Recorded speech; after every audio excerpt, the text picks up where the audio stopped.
तो हम लोग एफसीसी पढ़ लिए थे। एफसीसी पढ़ने के बाद अब आगे पढ़ते हैं एफसीसी में location of tetrahedral and octahedral void का जो लोकेशन है वो एफसीसी में कहाँ होता है। बुक कहता है कि एफसीसी में जो है ऑक्टाहेड्रल वॉइड और टेट्राहेड्रल वॉइड में ऑक्टाहेड्रल वॉइड 4 होता है एफसीसी में और टेट्राहेड्रल वॉइड 8 होता है। तो इन सब का हम लोग यहाँ लोकेशन देखेंगे कि कितना टेट्राहेड्रल वॉइड है और कितना ऑक्टाहेड्रल वॉइड है। आगे हम लोग इस चीज़ को देखते हैं। तो हम लोग को पता है कि एफसीसी जो होता है, ध्यान दोगे, एफसीसी में आपको एटम जो है वो दिखेगा सभी कॉर्नर पर और कॉर्नर के अलावे उनके फेस सेंटर पर। तो इन चीज़ों को याद रखोगे, आपको ये कॉर्नर पर एटम दिखेगा और उनके अलावे फेस सेंटर पर। देखते हैं यहाँ पर कि ये देख सकते हैं कि एफसीसी में कॉर्नर पर एटम होता है और कॉर्नर के अलावा एक जो है फेस के सेंटर पर, सभी फेस के सेंटर पर एटम होता है। इसी में पता करना है कि ऑक्टाहेड्रल वॉइड जो है वो अच्छा बुक लिखता है कि एफसीसी में ऑक्टाहेड्रल वॉइड 4 होता है और टेट्राहेड्रल वॉइड 8 होता है। इन सभी का लोकेशन पता करना है कि ये कहाँ पर हो सकता है।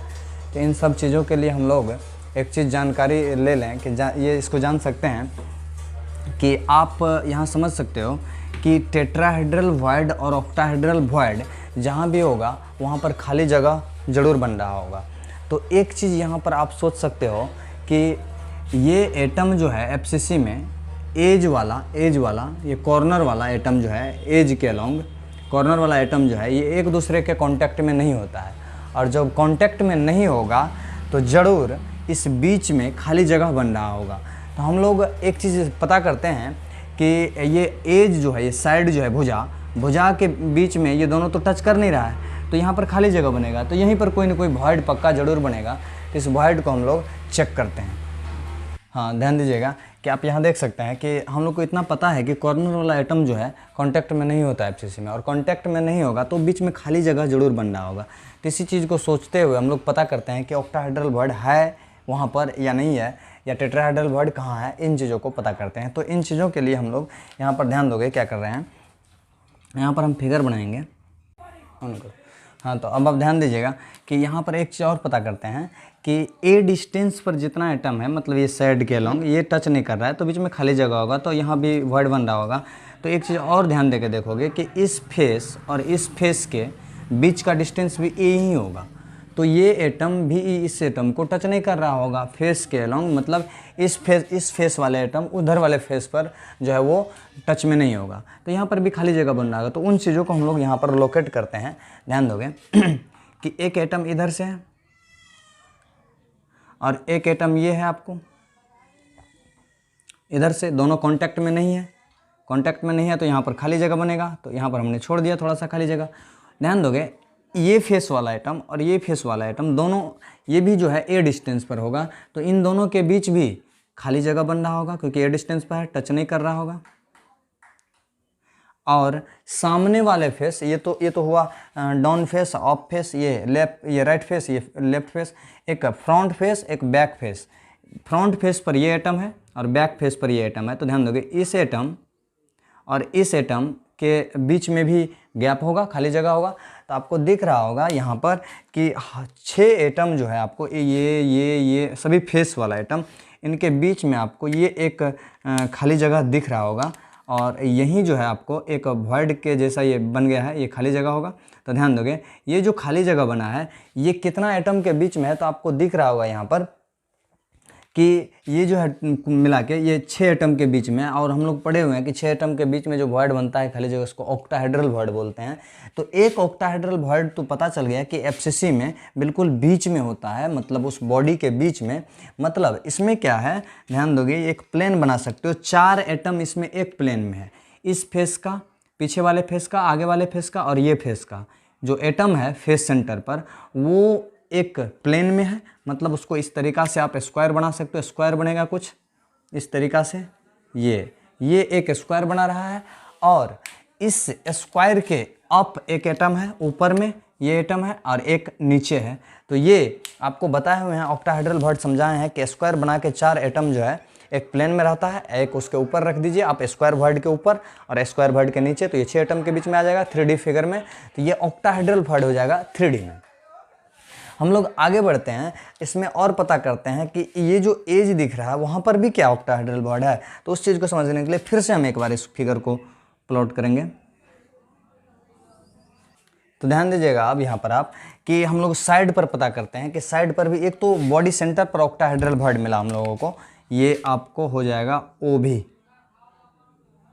Octahedral bond. हम लोग पता करते हैं कि साइड के बीच में भी है या नहीं है। तो ध्यान दोगे ये एटम और ये एटम एक दूसरे को टच नहीं कर रहा है, और टच नहीं कर रहा है ये एटम और ये एटम, तो यहाँ पर बिल्कुल यहाँ पर जो है खाली जगह बन रहा होगा। तो ध्यान देना खाली जगह बन रहा है। तो हम लोग इसको अब आगे पता कर रहे हैं कि यहाँ पर ऑक्टाहेड्रल बॉन्ड है या नहीं।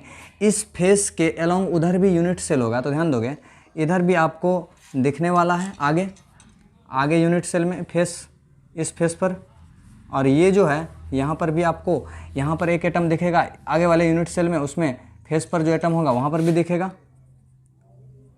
ध्यान दीजिएगा ये आपको यहाँ पर आपको फेस सेंटर पर मिलेगा एटम, ये फेस सेंटर पर, कॉर्नर पर तो एटम है ही, ये आगे वाले एटम का, ये सॉरी यूनिट सेल का, ये आगे वाले जो यूनिट सेल बनेगा ये हम नहीं बना रहे फिगर, ध्यान रखिए ये यूनिट सेल।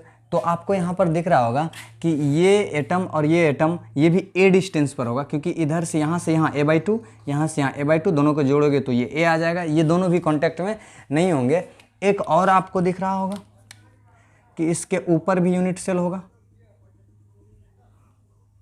जस्ट इस यूनिट सेल के ऊपर, ये ध्यान दोगे एक एटम यहाँ होगा, ये कॉर्नर वाले, और इस फेस के बीच में भी एटम होगा फेस के सेंटर पर। तो ये जो आपको एटम दिख रहा है, हम इसको मिटा दें थोड़ा सा ये फिगर, हाँ ध्यान दोगे अब कि यहाँ पर जो फेस सेंटर पर एटम दिख रहा है, तो ये जो है कांटेक्ट में और ये नहीं है कांटेक्ट में, ये फेस वाला ऊपर वाले यूनिट सेल का और ये नीचे वाले का ये भी कांटेक्ट में नहीं है, ये और ये कांटेक्ट में नहीं है। तो कुल 6 एटम के बीच में यहाँ पर भी आपको खाली जगह दिख रहा है, और ये जो है आपको ऑक्टाहेड्रल बॉन्ड हो जाएगा, यहाँ भी हो जाएगा एक ऑक्टाहेड्रल बॉन्ड। तो ध्यान दोगे ये ऑक्टाहेड्रल बॉन्ड एज के सेंटर पर है और ये ऑक्टाहेड्रल बॉन्ड बॉडी के सेंटर पर है। तो ये पूरा इसी यूनिट सेल में है, और हम लोग को पता है कि एज पर कुछ भी रखा हुआ हो, एटम हो चाहे बॉन्ड हो, तो उस चीज़ का 1/4 हिस्सा ही यूनिट सेल में पार्टिसिपेट करता है, क्योंकि यहाँ से इस एज से 4 यूनिट सेल टच में होता है, एक ये, एक इसके बगल वाला, एक इसके ऊपर और एक इसके ऊपर। तो ध्यान दोगे यहाँ पर भी आपको 4 एटम एक प्लेन में दिखेगा, जिस तरीका से यहाँ एक प्लेन में 4 एटम स्क्वायर बना रहा था, स्क्वायर बॉन्ड, ये उसके ऊपर एक था एक नीचे, वहाँ पर भी ये चीज़ आप दिखा सकते हो। ध्यान दोगे ये एटम, ये एटम, ये एटम और ये एटम एक स्क्वायर बना रहा है, और इसके जस्ट ऊपर रखा हुआ है ये एटम, और इसके जस्ट नीचे रखा हुआ है ये एटम। तो यहाँ पर भी एक ऑक्टाहेड्रल बॉन्ड बन रहा है। इसी तरीक़ा से आप हर जगह बता सकते हो।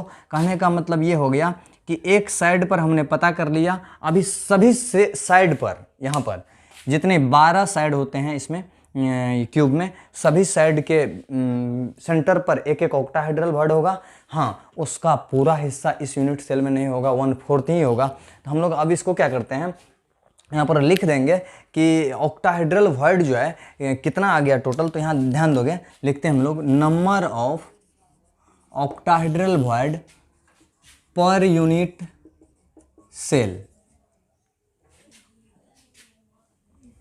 इन एफसीसी हम ले लें। तो ध्यान दोगे कितना होगा एफसीसी में, in FCC number of octahedral bond per unit cell जो है कितना हो जाएगा, एक यूनिट सेल में कितना ऑक्टाहेड्रल बॉन्ड। तो ध्यान दोगे एक तो ये पूरा है, ये जो बुक लिखता है कि ऑक्टाहेड्रल बॉन्ड 4 है, इस चीज़ को पता कर रहे हैं हम लोग। तो एक तो ये पूरा है इसी यूनिट सेल के अंदर, ये दूसरे में पार्टिसिपेट नहीं कर रहा है ये बॉन्ड। यहाँ पर ये जो है इस बॉन्ड का, या बोलो किसी साइड पर, हर साइड पर बॉन्ड होगा, सभी साइड पर होंगे ऑक्टाहेड्रल बॉन्ड। तो एक साइड से जो है आपको एक ऑक्टाहेड्रल बॉन्ड का 1/4 हिस्सा ही आएगा, और 1/4 हिस्सा जो है 12 जगह से आएगा आपको। तो ये हो जाएगा टोटल 1 + 3 4, तो ये जो बुक लिखता है हम लोग इनको पता कर लिए इन चीज़ों को। तो अब क्या करते हैं, इसको एक फिगर बड़ा सा बना के उसमें हम लोकेट कर देते हैं कहाँ कहाँ ऑक्टाहेड्रल वर्ड होगा और किस तरीक़ा से वो स्ट्रक्चर होगा। तो ध्यान दोगे, ये जो ऑक्टाहेड्रल वर्ड दिख रहा है आपको, इसमें टोटल ऑक्टाहेड्रल वर्ड 4 आ गया। ये चारों ऑक्टाहेड्रल वर्ड जो है आप यहीं पर आपको दिख जाएगा। टेट्राहेड्रल वर्ड भी गौर से देखोगे तो हम लोग टेट्राहेड्रल वर्ड का आगे स्टडी करते हैं।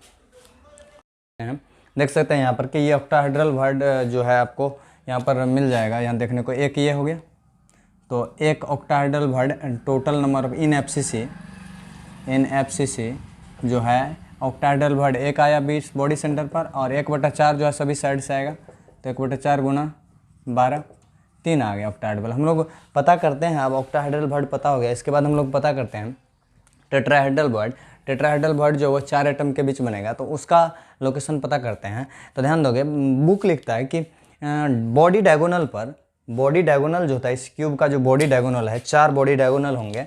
मतलब इस कोना से आपको खींच दो इस कोना, और इस कोना से अपोजिट कॉर्नर के इस कोने पर खींच दो, यहाँ से आप खींच दो इस कोना को, और यहाँ से खींच दो अपोजिट कॉर्नर, हाँ इस कोना से आप खींच दो इस कोना को। तो ये जो है 4 बॉडी डायगोनल इसमें मिलेगा इस क्यूब में। और कह रहा है इस बॉडी डायगोनल पर जो है कॉर्नर से √3a/4 डिस्टेंस पर एक टेट्राहेड्रल वर्ड पाया जाता है। तो इन चीज़ों को हम लोग पता करते हैं। हम लोग को पता है कि बॉडी का डायगोनल जो है ये √3a होता है। इसका चौथाई हिस्सा पर कहता है कि प्रत्येक चौथाई हिस्सा पर एक टेट्राहेड्रल वर्ड पाया जाता है। तो जब इसको √3 को 4 हिस्सा में बांटोगे तो 2 टेट्राहेड्रल वर्ड आपको मिलेगा। एक √3a/4 डिस्टेंस पर मिलेगा, फिर उसके बाद √3a/4 लोगे तो आपको आ जाएगा √3a/2, फिर उसके बाद अगर लोगे तो आ जाएगा √3a/4 यहाँ पर आएगा, फिर वहाँ इस तरीक़ा से। मतलब कहने का मतलब ये हो गया कि यहाँ से यहाँ तक को अगर आप 4 हिस्सा में बांट दोगे तो ये √3a/4 होगा, ये भी √3a/4 होगा, ये भी √3a/4 होगा, ये भी √3a/4 होगा। सभी को जोड़ दोगे तो ये √3a आ जाएगा। तो ध्यान दोगे √3a यहाँ से यहाँ है। इसमें कह रहा है कि प्रत्येक √3a/4 डिस्टेंस पे एक टेट्राहेड्रल वर्ड मिलता है। तो यहाँ पर एक यहाँ मिलेगा टेट्राहेड्रल वर्ड और एक यहाँ मिलेगा। हम लोग इसमें देखते हैं। बोलोगे सर इस बीच में नहीं मिलेगा टेट्राहेड्रल वर्ड, तो तुमको पता है इस बीच में टेट्राहेड्रल वर्ड नहीं, वो ऑक्टाहेड्रल वर्ड मिल चुका है। तो ये बीच में होगा, इसके इधर टेट्राहेड्रल और इसके इधर हाँ इसके इधर टेट्राहेड्रल, इसके इधर भी टेट्राहेड्रल वर्ड मिलने वाला है। तो इन चीज़ों को लोकेट करते हैं हम लोग वो एफसीसी के डायग्राम से। तो ध्यान दीजिएगा, इसमें हम लोग एफसीसी में पढ़े हुए थे, इस तरीक़ा का कुछ अरेंजमेंट देखे थे कि सीधा ट्रायंगल, उल्टा ट्रायंगल, हम लोग पीछे ये चीज़ पढ़ के आए हुए हैं। तो ध्यान दोगे, हम लोग स्टडी कर रहे हैं। ये जो आपको दिख रहा है ये कॉर्नर आगे वाले फेस का जो ये है, यहाँ से उधर आप विपरीत ले रहे हैं। तो यहाँ से आपको, यहाँ से हम यहाँ का डिस्टेंस जो है वो √3a है। ये चीज़ हम बता रहे हैं, इसी पे आपको हम लोकेट करते हैं टेट्राहेड्रल वर्ड को। तो ध्यान दोगे ये कहाँ पर मिलेगा आपको, 3 एटम आपको दिखाए होंगे कि ये जो 3 एटम आपको दिख रहा है सीधा ट्रायंगल में, ध्यान से देखो तो ये उल्टा ट्रायंगल जो बन रहा है, ये तीनों एटम कांटेक्ट में था। हम लोग ये चीज़ जानते हैं कि ये तीनों एटम कांटेक्ट में था, ट्रायंगुलर वर्ड का के जैसा बन रहा था, कुछ इस तरीक़ा से आप देख सकते हैं। हाँ तो देख सकते हैं आप कि ये जो आपको दिख रहा है, ध्यान दोगे ये जो ट्रायंगल बना हुआ दिख रहा है, ये जो उल्टा ट्रायंगल है, सीधा ट्रायंगल में उल्टा ट्रायंगल जो आपको दिख रहा है, तो इस चीज़ को आप यहाँ पर देख सकते हो कि ये जो ट्रायंगल है इसी वर्ड में, ये जो ट्रायंगुलर वर्ड दिख रहा है इस प्लेन में, इसके जस्ट ऊपर रखा हुआ है ये एटम। तो यहाँ पर 3 एटम के बीच में ये एक चौथा एटम है, तो यहाँ टेट्राहेड्रल वर्ड क्रिएट होगा। तो ध्यान दोगे ये जो तीनों एटम है, ये एटम और ये एटम कांटेक्ट में है, और यहाँ पर जो वर्ड बन रहा होगा खाली ट्रायंगुलर वर्ड, इसके ऊपर से रखा हुआ होगा ये एटम। तो यहाँ पर हम बोलेंगे कि यहीं पर जो है इतना दूरी पर, ध्यान दोगे ये √3a/4 डिस्टेंस होगा। यहाँ से ये जो ट्रायंगुलर वर्ड यहाँ होगा, टेट्राहेड्रल वर्ड, यहाँ से ये डिस्टेंस जो है √3a/4 डिस्टेंस होगा, और यहाँ पर आपको एक टेट्राहेड्रल वर्ड मिलेगा, खाली जगह मिलेगा। ठीक उसी प्रकार से आपको इधर से आ जाओ, यहाँ पर भी आप देख सकते हैं ये उल्टा बड़ा ट्रायंगल है, उल्टा बड़ा ट्रायंगल में एक सीधा जो है छोटा ट्रायंगल मिलेगा, और यहाँ पर एक ट्रायंगुलर वॉइड बनेगा, ट्रायंगुलर वॉइड 3 एटम के बीच में, और इस ट्रायंगुलर वॉइड में आपको ये एटम रखा हुआ होगा इसके यहाँ से, तो ये डिस्टेंस जो है √3a/4 डिस्टेंस होगा, ये भी आपको √3a/4 डिस्टेंस। तो आपको यहाँ पर देखने को क्या मिला कि एक टेट्राहेड्रल वॉइड इधर से टेट्राहेड्रल वॉइड है, और यहाँ से आगे जब बढ़ोगे तो आपको इस डिस्टेंस पर ध्यान दोगे, यहाँ पर ऑक्टाहेड्रल वॉइड मिलेगा, आपको एक ऑक्टाहेड्रल वॉइड मिलेगा। ये √3a/4 डिस्टेंस है, तो यहाँ से यहाँ हो गया, ये भी √3a/4 डिस्टेंस होगा, यहाँ से 3D फिगर है इसलिए ऐसा दिखा, ये √3a/4 डिस्टेंस होगा, ये भी √3, तो ये √3a/4 बॉडी डायगोनल पर हमने दिखाया। तो एक बॉडी डायगोनल पर जो है आपको टेट्राहेड्रल वॉइड कितना मिल रहा है, 2। एक बॉडी डायगोनल पर 2 टेट्राहेड्रल वॉइड मिल रहा है। ठीक इसी प्रकार से 4 बॉडी डायगोनल है इसमें, तो ध्यान दोगे बॉडी डायगोनल पर जो भी टेट्राहेड्रल वॉइड है इसका पूरा हिस्सा इसी यूनिट सेल में है, तो हम ये बोल सकते हैं ये दोनों टेट्राहेड्रल वॉइड इसी यूनिट सेल में है, और टोटल 4 बॉडी डायगोनल होंगे इसमें, और सभी बॉडी डायगोनल पर दो टेट्राहेड्रल वॉइड होंगे। तो दो टेट्राहेड्रल वॉइड जो होगा कुल मिला के कितना हो गया, 4 दूना 8 टेट्राहेड्रल वॉइड हो गया। तो ध्यान दोगे यहाँ पर tetrahedral void per unit cell जो है इन एफसीसी टेट्राहेड्रल वॉइड हो गया 8, और ऑक्टाहेड्रल वॉइड हम लोगों ने अभी पढ़ा 4। और एक चीज़ और हम लोग पढ़ के रखे हैं, जेड जो होता है एफसीसी में वो 4 होता है, एफसीसी में जेड 4 होता है। तो यहाँ से अब रिलेट कर सकते हो कि ऑक्टाहेड्रल वॉइड जो है वो जेड के बराबर होगा एफसीसी में हमेशा, और टेट्राहेड्रल वॉइड जो है वो आपको 2z के बराबर होगा। ये आप याद रखोगे इन चीज़ों को। तो इस तरीक़ा से हम लोगों ने इसमें स्टडी किया टेट्राहेड्रल वॉइड और ऑक्टाहेड्रल वॉइड में। ये शॉर्टेस्ट डिस्टेंस के बारे में अब बात करेंगे कि shortest distance between 2 tetrahedral void, shortest distance between 2 octahedral void, इन सब चीज़ों को पढ़ेंगे। तो यहाँ पर आप देख सकते हो टेट्राहेड्रल वॉइड के बीच 2 टेट्राहेड्रल वॉइड के बीच मिनिमम दूरी कितना है वो देख सकते हो आप, 2 ऑक्टाहेड्रल वॉइड के बीच मिनिमम दूरी कितना है वो देख सकते हो आप। तो अब देखिएगा आपके हम लोगों ने अभी ऑक्टाहेड्रल और टेट्राहेड्रल वॉइड का लोकेशन देखा कहाँ कहाँ है, तो उस रिजल्ट को हम लोग लिख लें और उसको याद कर लें कि ऑक्टाहेड्रल वॉइड जो आपको बॉडी सेंटर पर है और वो एज सेंटर पर पाया जाता है एफसीसी में। Number of octahedral void per unit 4 हो जाएगा, जेड के बराबर होता है। और टेट्राहेड्रल वॉइड जो अलॉन्ग जो बॉडी डायगोनल मिलेंगे आपको √3a/4 डिस्टेंस पर कॉर्नर पर, tetrahedral void per unit cell 8 हो जाएगा। क्यूबिक क्लोज पैकिंग में ध्यान दोगे, अगर हम मान लें नंबर ऑफ एटम इसी के बराबर होता है ऑक्टाहेड्रल वॉइड, n एटम है मान लीजिए ऐसा, तो ऑक्टाहेड्रल वॉइड उसी के बराबर हो जाएगा n, और टेट्राहेड्रल वॉइड आ जाएगा उसका 2 गुना हो जाएगा। अब आप देख सकते हैं इसमें बहुत ही इंपॉर्टेंट रिजल्ट एक ये है कि एफसीसी में जो है शॉर्टेस्ट डिस्टेंस कह रहा है कि न्यूनतम दूरी बिटवीन 2 टेट्राहेड्रल वॉइड के बीच का न्यूनतम दूरी जो है आपको वो कितना होगा, तो आप बहुत अच्छा से निकाल सकते हैं, a/2 आ जाएगा। वो कैसे आएगा, तो आपको ये जो 2 एज है ध्यान दोगे, 2 कॉर्नर, दोनों कॉर्नर यहाँ एक कॉर्नर से यहाँ होगा √3a/4 डिस्टेंस पर, और उस कॉर्नर से √3a/4 डिस्टेंस पर, तो ये जो दूरी होगा वो शॉर्टेस्ट डिस्टेंस होगा। उसको आप मैथ लगा के निकाल सकते हो, यानी तो इसको याद भी कर सकते हो। तो इससे क्या करना है, इस चीज़ को याद कर लेना है कि टेट्राहेड्रल वॉइड के बीच का जो डिस्टेंस है एफसीसी में शॉर्टेस्ट सबसे कम न्यूनतम दूरी वो a/2 है, और ऑक्टाहेड्रल वॉइड जो होगा 2 ऑक्टाहेड्रल वॉइड के बीच का शॉर्टेस्ट डिस्टेंस वो आपको हो जाएगा ये √3a/2 डिस्टेंस, √2a/2 मतलब फेस डायगोनल के आधे डिस्टेंस जो होता है उसके बराबर होंगे। और शॉर्टेस्ट डिस्टेंस बिटवीन, बहुत important, tetrahedral and octahedral void ये कितना होगा, तो √3a/4 डिस्टेंस का। इसको आप लोग याद रखोगे, ये कंपटीशन के लिए बहुत इंपॉर्टेंट है। बाकी और भी चीज़ यहाँ से आप खुद से निकाल सकते हो, सारा लोकेशन बता दिए, आप मैथ लगा के जो हो सारा चीज़ पढ़ सकते हैं। एचसीपी में एक चीज़ देखो, यहाँ पर जो चीज़ यहाँ पर हम लोग, ये भी क्लोजेस्ट पैकिंग था, ये क्लोजेस्ट पैकिंग है एफसीसी, और एचसीपी भी क्लोजेस्ट पैकिंग है। तो एफसीसी में नंबर ऑफ जो ऑक्टाहेड्रल वॉइड है पर यूनिट सेल आपको इसमें भी जेड के बराबर होता है, जेड एचसीपी में 6 होता है तो यहाँ 6 हो जाएगा। उसके बाद आप देख सकते हैं टेट्राहेड्रल वॉइड जो है यूनिट सेल एचसीपी में वो हो जाएगा उसका 2 गुना, ये 12 हो जाएगा। इन चीज़ों को भी याद रखो।